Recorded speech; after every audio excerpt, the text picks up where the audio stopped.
We were in negotiations. Investing in real estate, they're winning, they're making money. What's up, everyone? Welcome to the Real Estate Educators Podcast, where we provide the education you can build on. I am your host, Kevin Amolsch. I am absolutely loving this podcast because we are helping real estate investors and real estate content creators. So our objective here is to help as many real estate investors and influencers build their wealth. I have a fantastic guest with me.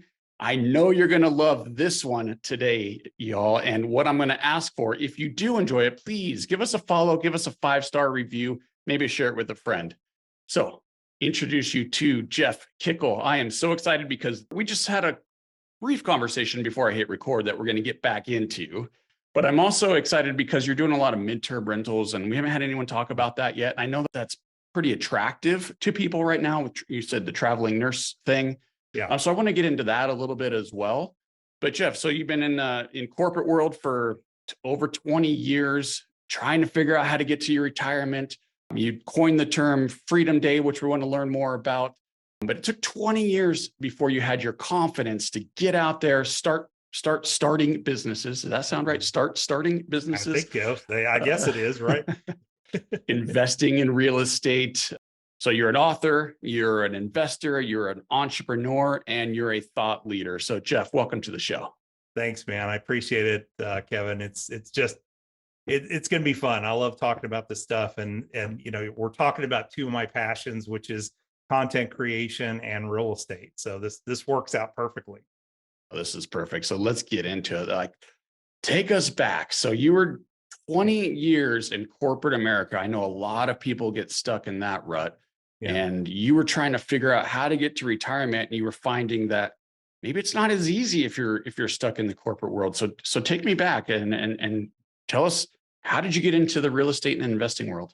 Well, I had it two worses. So I was in the corporate world working for other people, but I've also been in the financial services industry in the corporate world for almost 30 years. So I was brainwashed into the belief that the only solution is always, let's put, 10% of our income away, or, we'll start investing, put 10% of your income away, work for 45 years, downsize your house because you realize you don't have enough money, and wear black socks and sandals, have one car, and then take one cruise per year. And you're going to do that for the next 30 years until you die, which, I started to realize, and my main goal when I started was, well, you know what? I'm just going to follow that rule. And if I just do this and I do the math, by the time I turn age 55, I can be fully retired, and, I'm just going to go live my life then. About 10, 15 years in, I realized, oh crap, it isn't working. There's no way in hell I'm going to hit the numbers that I need to hit. And I started to realize that what I had been taught, now I still believe in investing in the stock market. I still believe in investing in options. I still trade options. I've done that for many, many years. But I realized that the missing piece to what we were taught was cash flow. And we're taught to amass assets. Well, the reality is, as a financial advisor, we're mostly taught by people that are companies. So the vendors that teach us and the companies we work for are asset gatherers. They gather assets. So they're like, we need you to save as much money as you possibly can, and then you can take out about 4% per year for the rest of your life. Well, the reality is you can never amass enough to live the life that you live today, or even a better life than that. So that was kind of my aha moment, I guess, after, and I'm not the brightest bulb in the package, so it took me 20 years to figure this out. But I had written my first book, and I was trying to figure out a way to market the book. So thought probably a podcast would be a good idea to do. And this was 10 years ago. So podcasts were just really kind of starting to take off. And I was like, before I do a podcast, I probably need to start listening to a couple of them because I'd never listened to a podcast before. So I did what I would normally do. I'm like, well, there's got to be a book about this. And so I Googled a book and came up with a book by a guy named John Lee Dumas, who was doing the Entrepreneur on Fire podcast at the time. And it was the first ever 7-day a week podcast. He was doing a show every single day. And I was like, okay, well, let me listen to this thing. And I start listening to the podcast and I became obsessed because John at that time was interviewing a ton of people that were in the early stages of a lot of the internet, marketing and stuff like that. So he was, I mean, some of these people were just at that point starting to take off. And I was listening about 2 years back in time to the beginning of the show. And it made me, I was listening and I'm like, well, these people aren't any smarter than I am. Why are they able to succeed? And I'm sitting here slugging it out in a job that I absolutely, at that point in time, hated. I had always been the company man. I was always the one that loved the company. And that started to change as I left the company that I was with, went to another one, and went to my final company. And I just absolutely despised the company and the people that I was working with. And I started listening to this podcast, and I call it now entrepreneurial brainwashing. But I was just like, I'm just going to listen to this. And I had to commute between Austin and Dallas once a week. And so I would listen to the podcast at double speed on the way up and double speed on the way back. So I was listening to like 8 podcasts in a 4-hour trip, and then 4 hours back, I would listen to 8 podcasts. So it was like 16 entrepreneurial brainwashings at fast speed, listening to all these people. And I was like, you know what? I can do that too. And that was what kind of sparked me to say, okay, what am I going to do? How am I going to get out of here? What am I going to do? And that led to, it led to the beginnings of my Freedom Day. It took another 10 years to do it, but it was the beginnings of my Freedom Day. Wow, there's a lot to unpack here. So I want to get into the Freedom Day because now it's come up a Yep. couple of times. I want you to explain what that is, but I got to ask, what was the job that you hated so much? What were you doing? Well, I was working for a registered investment advisory firm, and it was a regional registered investment advisory firm, pretty decent size. But it was just, I had been brought in to do one thing. And then after a year of me working my ass off to do this, taking a pay cut to come in and do all this, like Christmas of that year, they were like, no, we're not going to do that anymore. And just for grins, because we were having so many new clients come in, we're only going to work with people that are $1 million and above. And I'm like, I don't want to just work with people that are $1 million and above. I want to be able to work with a swath of people. And one of my skill sets, and has continued to be, is working with business owners that are getting kind of like mid-tier business owners. They got out of the startup phase. They're still small businesses, but they're successful and they're doing well.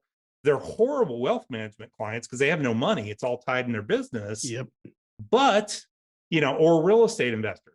All the money's tied up in real estate. So there's nothing I can manage as a wealth manager, and so now all of a sudden I'm like, well, I'm working with people that have a net worth of $1 million, but they don't necessarily have it all sitting in cash or in an investment. So that was kind of the final straw. The real final straw was my final review that I've ever had. Got the worst review I've ever had. Like I said, I've always been the company man. I'm for the company before myself. And to have somebody who I do not respect tell me, you just did a horrible job all year long. You didn't do what we wanted you to do. My boss left the room and the president of the company was sitting there, and he looked at me in the face and said, "You are the worst employee we've ever had. Oh my gosh. You're just too independent. You just go and do things without asking permission, and you don't just follow the company line." And I was like, kind of hired me to do that, but all right, whatever. And that from that point on, it was like, okay, I'm done. 3 months later, I literally burned the ships at the shore, quit my job. I started 2 businesses at the same time. Please don't ever do that. For those of you that are listening to this, it was the dumbest idea ever. But I started a co-working space. So I was already in the process of doing that. So I started a co-working space, and then me leaving there, I couldn't stay in the financial services industry working for somebody else. I had to work for myself because they wouldn't have allowed me. They had to approve outside business activities, and I couldn't have done that. So I left. I pretty much didn't have any clients that I took with me, and I started a new practice again and started my co-working spaces, which we just celebrated our 7th anniversary. And I celebrated Congrats. last year, celebrated the 6th anniversary of the wealth management practice that I created by selling my portion of that out and starting a new practice all over again under the Freedom Day brand. Oh man. Okay. So that's what we call when you got the feedback from your boss. That's what we call unemployable, Jeff. You're unemployable. No, I'm going to use You I'm have to gonna be use the an term. entrepreneur. Yeah, I'm going to use the term that one of my very, very close friends uses. I'm genetically unemployable. Genetically unemployable. Okay. After 20 years, you got that. You got it figured out. I figured it out. Yeah. I was going to ask if you were still doing the wealth management stuff, but it sounds Yeah. like you are. It's just In a different way. a new not just umbrella. strictly as the, bring your assets to me and I'm going to manage that. I really focus now on, I still manage wealth for people. A lot of times it's because, they've got that on the side, and they're also, they need that managed. They need those assets managed, but I'm also working with them on real estate. I'm working with them on some really innovative insurance strategies that we use. I'm a big proponent of cash flow, and as much as possible, tax-free cash flow, or massively tax advantage cash flow from the real estate perspective. Okay, let's get into all this investing in the strategies. Yeah. So Freedom Day, what's that? Well, Freedom Day, so I guess it was probably about 2015, 2016. Started working with clients, and I was seeing this disconnect with my clients. So we would talk about retirement, and there was 2 really distinct groups. So let's say the cutoff line's about age 50 here. So people after age 50, you would talk about retirement, and they're like, I followed the rules, I did everything I was supposed to, but I've only got a couple $100,000 at this point, and I've got only about 15 years until the end. And there is no way in hell I can that save math doesn't enough work to do that. And you come to the reality of, okay, well, let's talk cash flow. If we're talking cash flow from the standpoint of the investment industry, you can take at the most 5% out of your portfolio per year, assuming you're going to increase that over time. And, that 5%, that's your cash flow in retirement. So let's say I was making $100,000 a year. Let's do the math. That's $2 million. I've got, $250,000 right now. There's no way in hell I'm going to make it. It's just not, it's not possible for me to save enough. And that's the part that pisses people off, because they're like, this is all rigged. It's all BS. Well, no, you need to start thinking about cash flow. You need to start looking at cash flow first, and stop looking at that big number, and stop saying, well, I'm only going to be able to get, and the only safe investments are going to be like sub 10%. And I talk to people today, and I'm like, some of the least risky investments I have are like in the 20-25%, in real estate. Wow. And in some of the stuff that I do on the insurance side, it's those are like incredibly safe, very little market risk, very little economic risk, anything like that. And they're in the like 20-25% range. Yet I'm sitting here slugging it out. If I'm in a balanced portfolio, or a diversified portfolio, I'm slugging it out, hoping to get maybe 8.5%. Well, the math just don't work. Mm-hmm. And that it pisses people off. Well, so that was one group. The other group was younger people, and they'd been grown. I always call it, there was a point in time that life changed, and it was right around 2007 when the 4-hour work week came out. Now, there had been those concepts before of kind of this early retirement, whatever, but it wasn't until Tim Ferriss wrote that book, and I read it myself at the time. Literally, as soon as it came out, I read the book, and I have religiously read that book every year, 3 to 4 times per year. I go back. Wow. I have this torn apart, horrible, marked up copy of it, and I go back and I find new stuff every year. And I mean, he hasn't done an updated version since like 2010. So I've got that most recent version, and I've just, torn it to shreds over the years. And a lot of the stuff in there is kind of old school and it's changed, but the concepts were good. And what I started to realize was I got to do something different. I've got to do something different about what I'm doing. And this in my own life, I'm like, I can't keep going down the same path, because if I go down the same path, I'm going to be those pissed off people too. And what I was seeing with my younger clients was they came in that post world of, well, crap, man, I don't want this life. I don't want that 40-year, black socks life. I want to have that life where I can go anywhere in the world and travel and all that. And some people, it's not, they don't want to, do a Tim Ferriss and just, spend 365 days a year overseas doing all kinds of stuff and all that. They're just happy with, I don't want to have that monkey on my back of I've got to get up and go to work every day. So I started having these conversations with people that, I would talk to them and they would say, well, I'm never going to make it. I'm never going to be able to retire. And I could look at the numbers and I'm like, well, you're there. You're pretty much there. We just need to kind of shift a little bit on where you're going to get that money from or how you're going to generate your cash flow. And you're at your freedom day. And the day that I said this to a client and they smiled, they came from this like, oh my God, I'm just, the weight of the world's on my shoulders. I'm never going to be able to retire. It's awful and all this. And I pointed to them and showed them, okay, this is how you're going to get there. The smile came on their face. And so I was like, that's interesting. And I kind of put it in the back of my head. And a couple times later, I'd said that to people and I would just see their demeanor change. Because when you talk about retirement, it is this time-based thing. So if I'm 25 years old today and I start talking to you about retirement, what are you thinking about?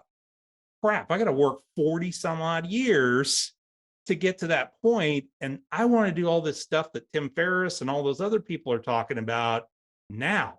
I don't want to wait. I don't want to wait be like my parents and do, wait until I'm 65 and then I'm going to get to live my life and all that. I want to do that now. And that was a generational shift. And I think more and more people, more and more people my age are sitting there going, I don't want to wait around another 10 or 15 years. I want to make it happen now. And the thing about Freedom Day was the thing that they understood was retirement, this fixed thing down the road. I have to wait until X years. Freedom Day, I kind of get to control when that happens. And as soon as I started doing that, it changed my life. I mean, it changed my life as I started to realize it myself. And I'd been the guinea pig over the last, 10 years. I basically was the guinea pig for all this, good and bad. I did a lot of stupid stuff that got me to this point. But then I reached in the end a realization that if you just followed a few principles that I did, you're going to be there too. And you can typically do it in 10 years or less. So even if you're in your mid 50s today, you're going to be able to do it. You're not going to get to that point where you can't do it or you can't retire. You have to work for the rest of your life. And if you're younger, man, you put these principles into place, you're going to live a totally different life from everybody else. I have a thought that's coming into my mind right now, Jeff, and it's controversial. So I'm very curious what you think about this. But I've heard, and I actually believe that investing in tax benefit retirement plans like your 401k, Yep. your IRA, actually slows down your retirement. And the reason I say that is because you can't access it. Now, if you could buy cash flowing properties, cash flowing assets, and you can generate more passive income than you have expenses, that's your freedom day, I'm assuming. That's your retirement, right? That's your financial freedom when you have more income than expenses. That's precisely. And by investing it in something that you cannot use to generate cash flow can literally slow your retirement down. Super controversial because we're told to invest in your 401k, invest in your IRA. And I'm not saying don't do that. I actually do I both. think you should. I mean, but it's part of the picture, and for people that know about real estate, it don't take money to make money in real estate. I mean, Right. How did I start in real estate? I started in real estate wholesaling property. Still do it to this day. I've got a whole operation in my company that just we're great marketers, and we find properties. We match the deals up with an investor, and we go. And it's a total cash flow machine for my business. I mean, I support a team of 4 people and still make a crap ton of money every month just off the wholesale operation alone. And we'll never change that because there's always going to be opportunities to find wholesale properties. So it took $0 to get started in that business. I started doing it on my own. I started cash flowing it to where I could then take that and, take some of the profit from every sale that we made, or every, whatever you want to call it. I mean, it's a sale. I consider it's a sale. It's actually just an assignment, and we get to keep a little finder's fee. But, I target a minimum deal of 10 grand for myself, so, okay, I do a couple of those deals a month. We don't have to do a lot to do really well. And that cash flows the rest of the operation. It cash flows a lot of the stuff that we do from that perspective. And it doesn't take any money to get started doing that. I mean, you can still do nothing down techniques. There's okay. So let's talk. I want to talk about this, Jeff. I'm sorry to interrupt you, but I got to ask this. So this is what I think we need to learn from someone like you. Yeah. So I understand the wholesale. So everything you're doing is contract assignments. Yep. Sounds like. So you're working directly with homeowners. Okay. How do you find them? Tell us how you are so good at finding these deals. Specifically, what's the strategy? So I found some guys. There's a group of guys out in Arizona. Their site is All In Nation, and I had actually heard them on a real estate. I was part of a coaching program, and I had these guys came in, and they were just kind of a featured presenter during this coaching program, and they, I had done wholesale before, and it was this kind of disjointed, weird thing, going and driving around neighborhoods and all that. And they had a course, and I'm like, it was like $500. And I was like, I don't know, this sounds like they've got a pretty good system, and their system is awesome because it was like, okay, do this, this, this, this, and this. And it's a marketing system to do it. And it takes a little bit of money to do it. But so let's assume you have no money to start. Okay. Well, you may have to go out there and hustle a little bit and find a couple deals to close. But then it was like, okay, now I've got this money. I can start to actually do a multitude of different ways to find these property owners. So I've got we pull lists. I've got a cold call team that I hired that just makes straight up cold calls. And I mean, I don't make them. I'm not going to do that anymore in my life. We've got Google ads. We've got, we do direct mail. So it's a whole bunch of things. And I might spend $2,000 or $3,000 a month, but I can close 3, 4, 5 deals in a month. So I'm like, it's infinitely, it's a never ending cycle because I put $1 in and I get $5 to $6 out. I mean, all I have to do is spend more money on the front end to get to the back end, but you've got to understand how to do it, and you've got to have a system to doing it. So I just Google All In Nation and you'll find it. And those guys, Sal and the team, are just awesome people. They're a little kind of, you'll get, when you go through the training, it's a little kind of bro culture, a little bit too much, I think, where they're, beating their chests and banging bells and stuff like this. And I'm like, that's not my team. I mean, my team I've got 3 women that work for me and 1 guy. And, we're not sitting here bumping our chests. We just close business and we fix problems for people, and that's the thing that in my heart, there's people that are, and this is getting way, way worse. There are people that are hurting right now and they're stuck. They bought houses way overpriced. Those prices are starting to pull back down. People bought houses a couple years or, last year that are, 7-8% mortgages, thinking, oh, well, I'll just do this and then the mortgage rates will come down, and they ain't coming down anytime soon. And unfortunately, the prices of real estate haven't come down either. So they paid too much and they're mortgaged too much in a lot of cases, and everything else going up is hurting them. So, we're trying to help fix problems. And in some cases, it's people that have a house that's kind of an ugly duckling and they can't sell it in this market, but an investor is willing to come in and drop some cash in it. So we just have to find them, and we work all over the country. So I'm not just in my little market. I've got the entire country that I can work in, so I can spend the money to do that. Let me know if you find any in Colorado. Touchdown. The Real Estate Educators Podcast is brought to you by Pine Financial Group. Pine Financial Group is a private lender specializing in value-add bridge lending for real estate investors. This is accomplished by raising private money from individual investors and lending that money out in short-term real estate loans. Pine operates one of the coolest public mortgage funds on the market because it brings consistency and security to your investment portfolio without giving up on returns. The fund pays its investors a flat 8% return with monthly distributions.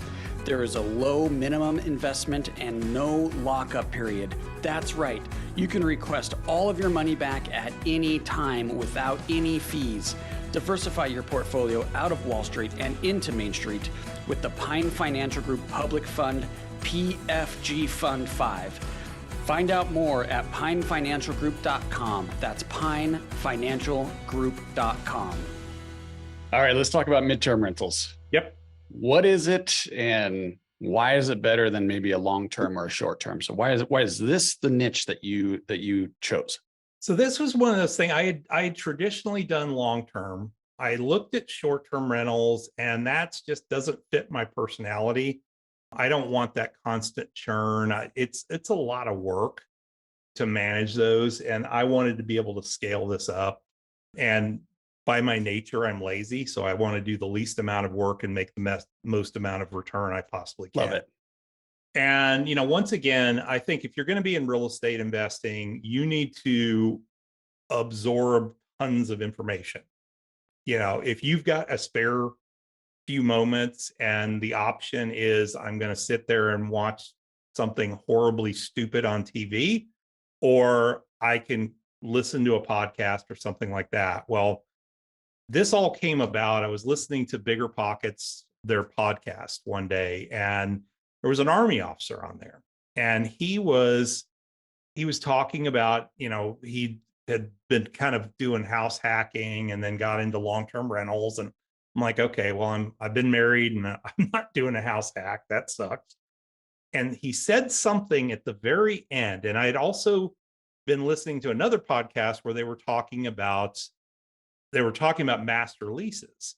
And I was like, okay, well, that's kind of cool. Where you come in, you work, and the people that I was listening to, they were doing this with short-term rentals in Colorado. And I was like, well, I don't really want to do that. I don't want to basically be a property manager. But I like the concept of master leases, finding that guy who's got 1 or 2 properties that he's tired of cleaning toilets, he's tired of doing all this stuff, and looking at ways for me to be able to step in, help him out. I'll run the property, I'll find renters. Maybe we do a short-term strategy, And, we can make more with that short-term strategy. Okay, we make enough for me to pay you the mortgage you want or pay you what you want as rent, and then I can keep the rest. So I like that idea, but I was like, I really don't want to get into short terms. And then I hear this officer talking about, he says, well, my wife's a traveling nurse and we're looking at doing midterms. And I was like, what's that? What's this? So Yeah. I started going down the rabbit hole of midterms and traveling nurses and doing some research around where areas where there were a lot of traveling nurse jobs. And all of a sudden the light bulb went off. And I was like, okay, so traveling nurse, this is kind of a cool idea. And these master leases, I don't even have to own property. I'm about cash flow, dude. I don't want to own property. I want somebody else to pay for the air conditioner when it breaks, but I want to be in there and I can kind of control this. So that's what we did to get started.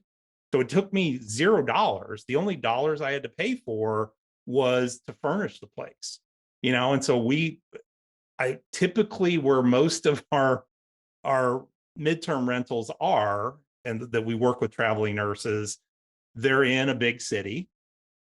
We have, basically when we went into an IKEA, we came up with a specific package of furniture that would furnish a 3-bedroom house at that point. And I just basically have it saved on my IKEA thing.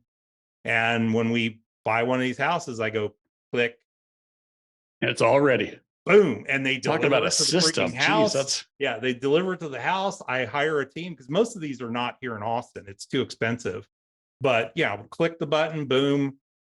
The stuff shows up on a specific day. I've got a team on the ground with that my property manager puts together.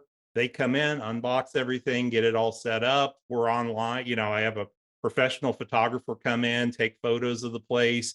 We throw it up onto Furnish Finder and Airbnb, and on Airbnb, we limit it to, it's got to be 30 days or longer rental. Well, traveling nurses work 13-week contracts. They get paid a tax-free stipend that, typically we can get anywhere from 150% to 200% of the market rent that I know is locked in for 13 weeks. Right. Most times they will stay a second 13-week cycle. Maybe they'll have a week off or something like that.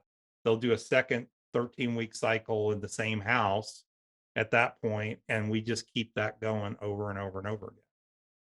It's like if you do 2 13-week cycles, you're kind of getting the place for free for half the year. It's all profit. And so that's all profit. It's all profit for the second half of the year in those cases. Great. So I mean, it's at the very least, it's pretty much break even, or we're making a profit, and we're making enough of a profit that, I can pay for that furniture that I bought. So typically by year end, I've already paid for the furniture.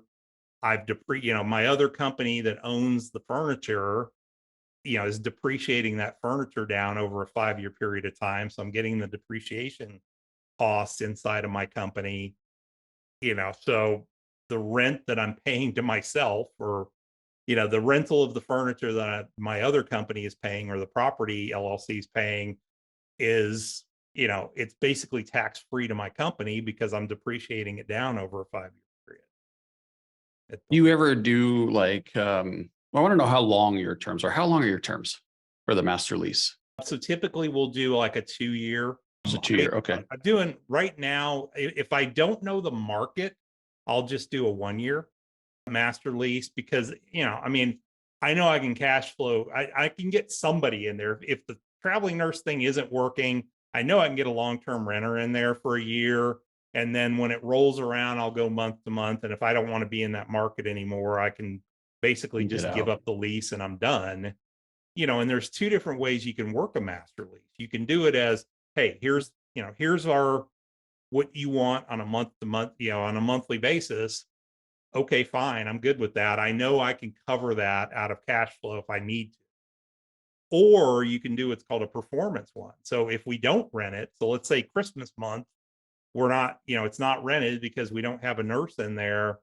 Okay, well then you cover the mortgage that month, and we split any other month, we split the profit at that point. That's And really and safe. I might say, well, that profit is, you, Mr. Owner, get 75% of the profit, or 70% of the profit, and I take 30% of the profit at that point. I'm okay with that because you're taking all the risk. I'm just the Right. finder. I'm the marketer and the finder in that case, and I'm the front end person that's going to be like, okay, if the toilet needs to be cleaned and all that, I got a management company that's doing all that for me.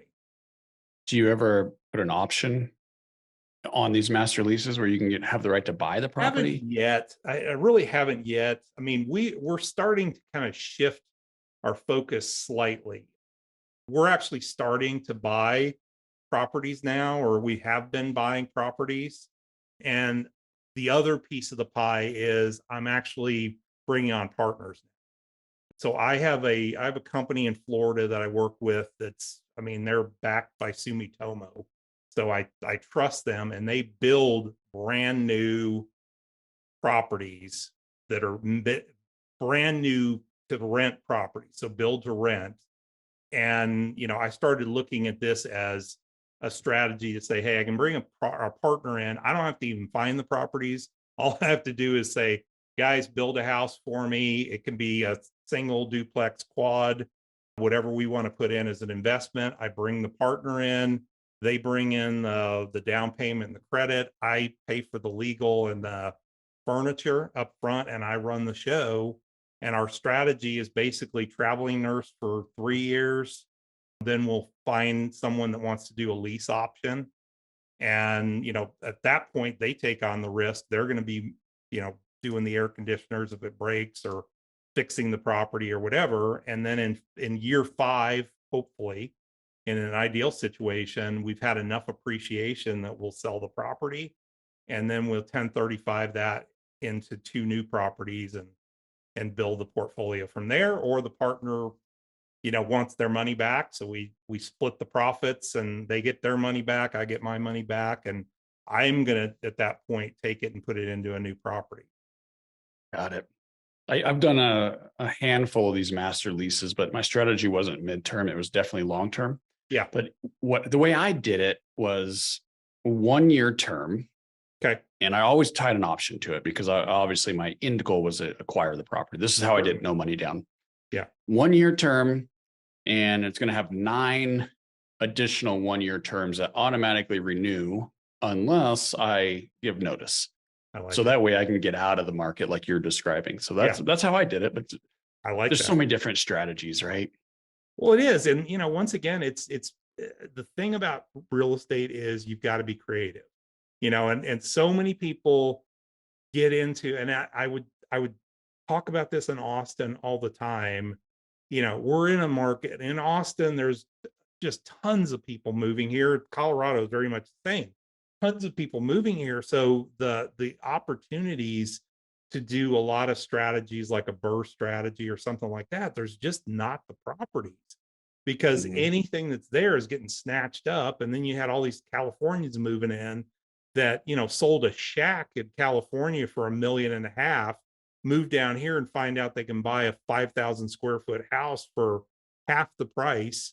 So they were paying cash, and they're just paying stupid money for properties down here. So that the market wasn't good. But then I'd have people, well, I want to be a, real estate investor. So I'm going to take part of my, 401k plan and put it into, a property. And I'm like, well, is it cash flowing? Well, no, I mean, it's like negative cash flow right now, but It'll I'm just appreciate. one rent raise away, and Yeah. it'll be so great, and the property's going to appreciate because the market's going up 30%. And I'm like, yeah, until it doesn't. Which is And now. yeah, which is now, because it ain't going up. I mean, if anything here, it's about flat, but I mean, it's come back. I mean, I know my own personal house. I'm like, from what it was on Zillow 2 years ago to where it is today, which is what I think the house is worth, it's probably more accurate. I mean, it was $200,000 more 2 years ago. That's insane. Why would I, it wasn't sustainable, and now it's come back. But there were a lot of dumb people that paid that extra $200,000 price 2 years ago that now are like, crap, if I have to get out of Yep. this, I'm underwater and this ain't going to work. So Right. hopefully I don't lose a job in that time period. So, when I would talk to these people, it's like, well, yeah, I'm one rent ways away. And I was like, yeah, but you're also one, uh, Texas pays the highest or the highest real estate taxes in the entire country. So you're only one tax raise away from being deeper underwater with your rental property. So stop. And I mean, I own probably 30 properties that I've never set foot in once. That's awesome. I buy them at a distance. I've got a great team that manages in the market. They manage they put together the financing part, they put together the management piece of it. It's turnkey and I don't have to go there. Now I'm like, they're in Florida, in Jacksonville largely. Maybe in the wintertime when it gets Yeah. cold here, Take a maybe that wouldn't be a bad place to catch little one of tax those where deduction. yeah, and catch one of those like right when there's not a nurse in there where we just slide in for a month or so and Yeah. in It's, February and hang out in I'm just Florida. checking on the properties. I mean, I got to I'm deduct doing a the property trip. review. And I should at some That's point right. there. So that's kind of the thought process. And our scalability was starting to find partners that wanted to work with us that didn't want to do all the work. They truly wanted passive income.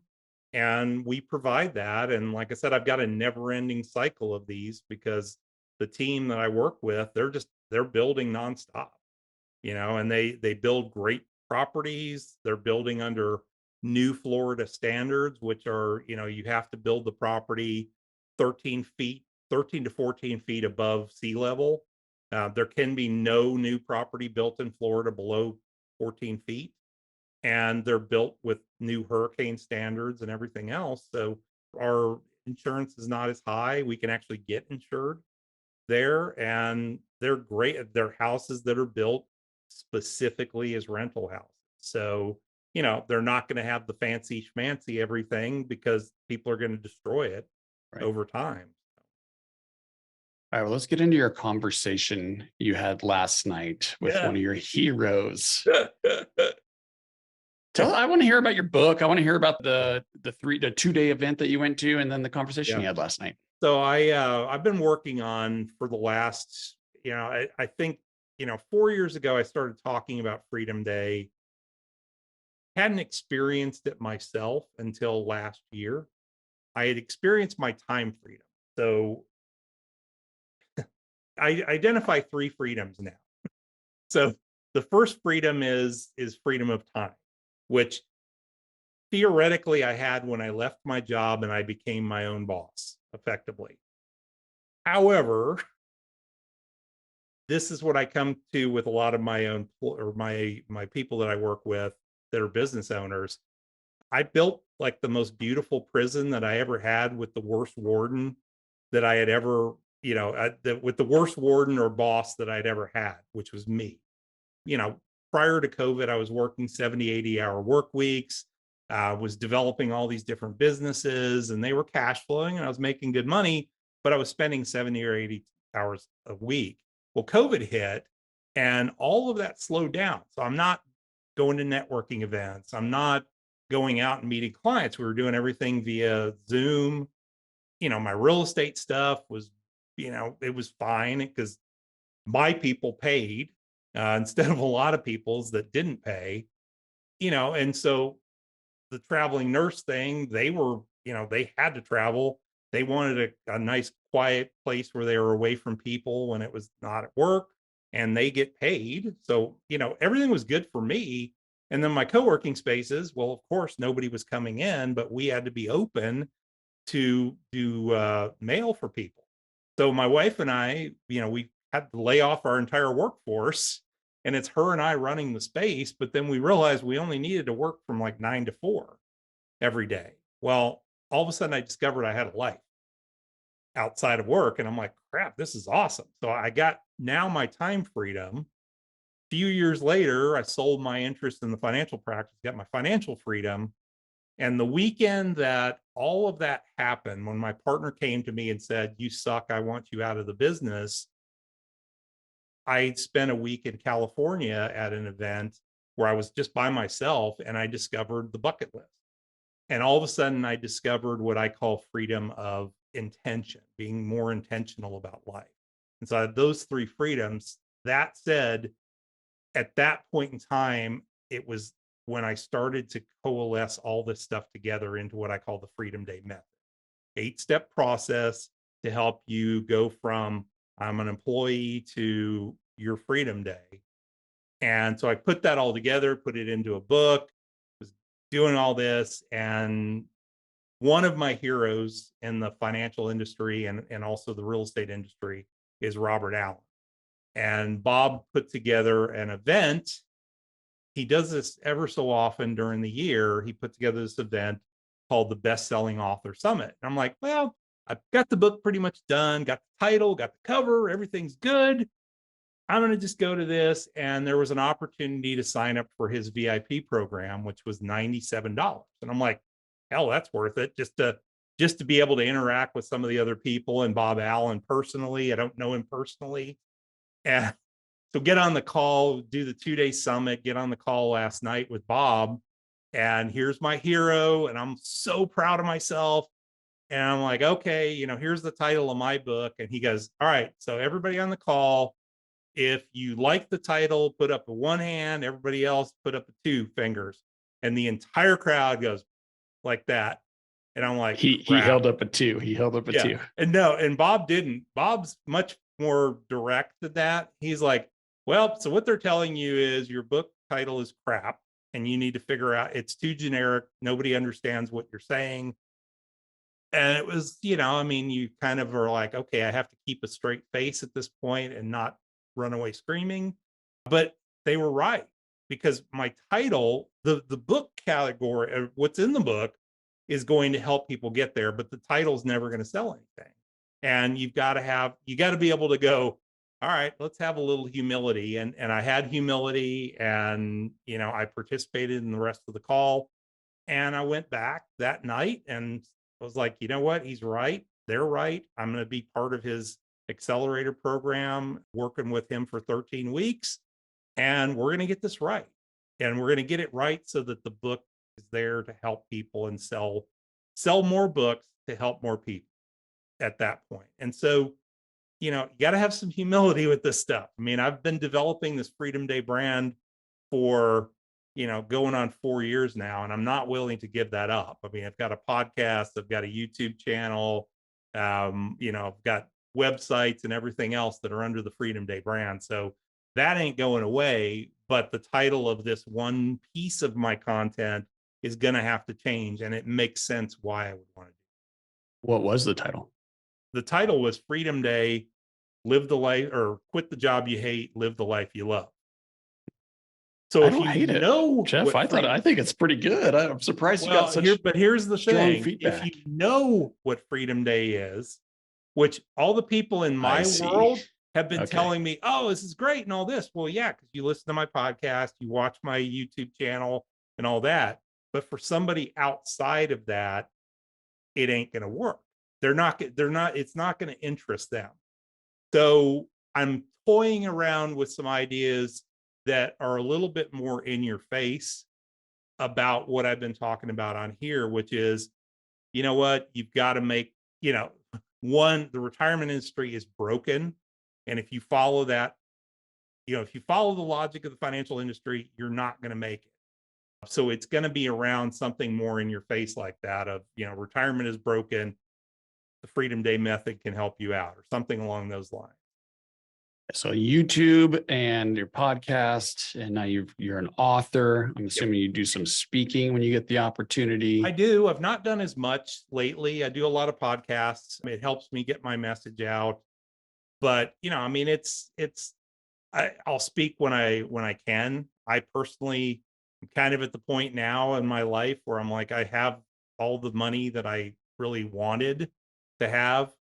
Going back to I got into the financial industry in 1994 and set a goal that I was going to be retired by 55. Last year I got my Freedom Day. July 1st, 2022 was my Freedom Day. That was the day that I sold my business to my business partner, or we at least agreed. The money came later, but we at least agreed on the sale of the business. And I founded Freedom Day at that point on July 1st, 2022. And that was my 55th year on this planet. Here you Was are, Jeff. 2022.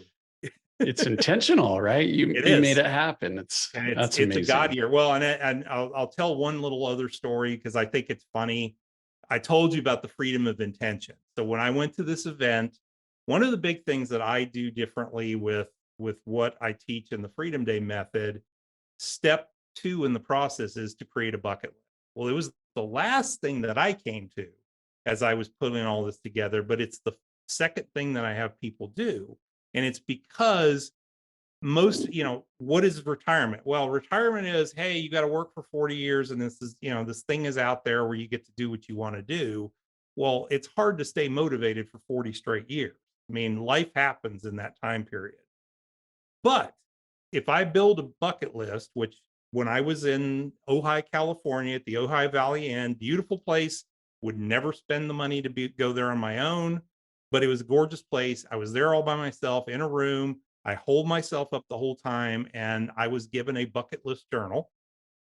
We had a guy at the event, Ben Nemitin. If you just Google him, he is the bucket list guy. He did a MTV show with a bunch of friends of his called the Buried Life.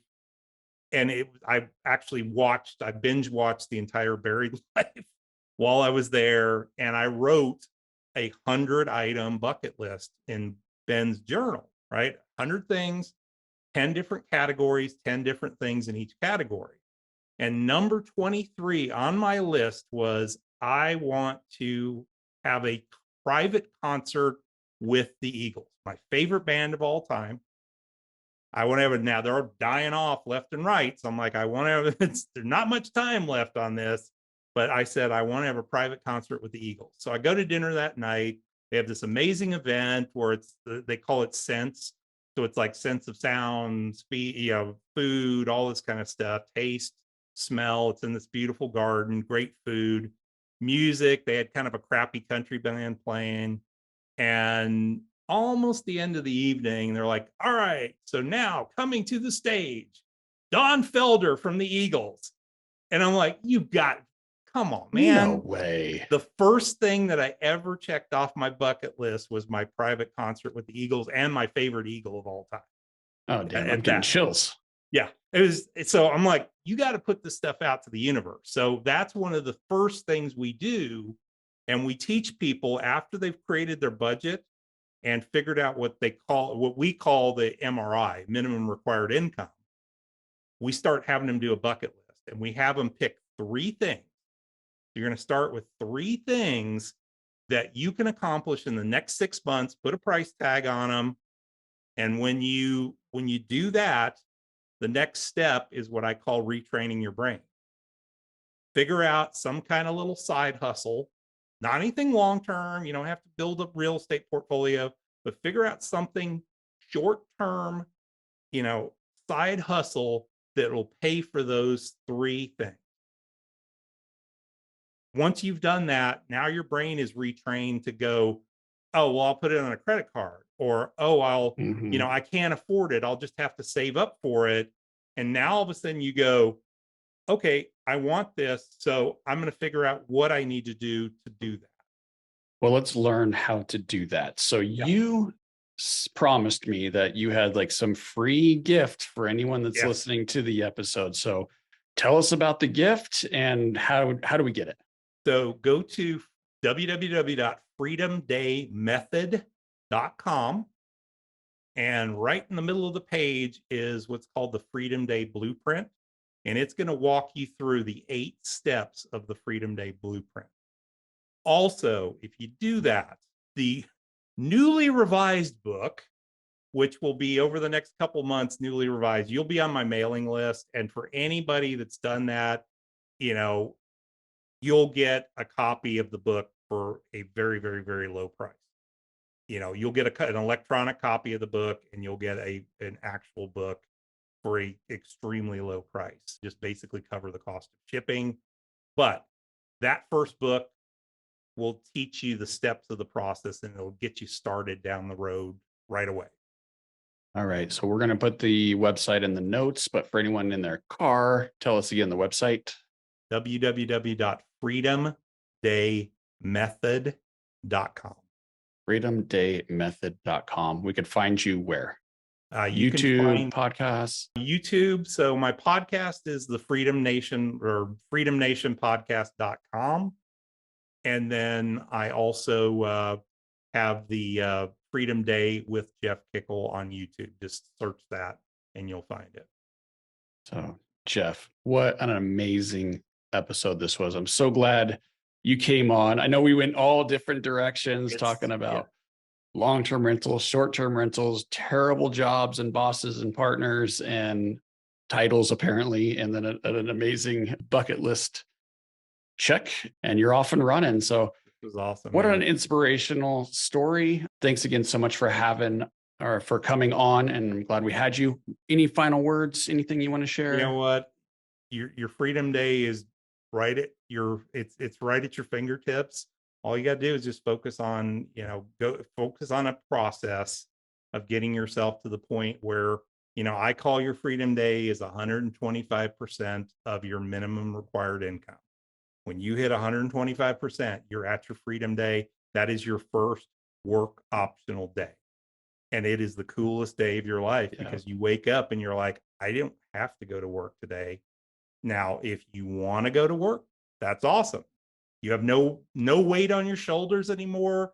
You don't worry about money. You're going to work because you love it. Now, if you are like I am, let's say I was at this point with my final company that I had worked for, I would be a really bad employee at that point. I was already a pretty bad employee, but I would have been a really bad employee knowing that I didn't financially have to be here at that point. And I wouldn't have had to go through the pain of 10 years of this. But do it smart, do it the right way. You can follow what I did. Any way you hear online, podcast, online on YouTube, whatever. I share my story all the time. Just follow the steps and you're going to get there.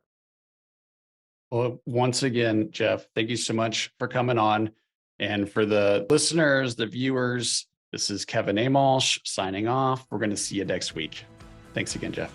Hey guys, I hope you enjoyed this episode as much as I did. If you did, please be sure to follow and leave us a review. Oh yeah, and tell a friend.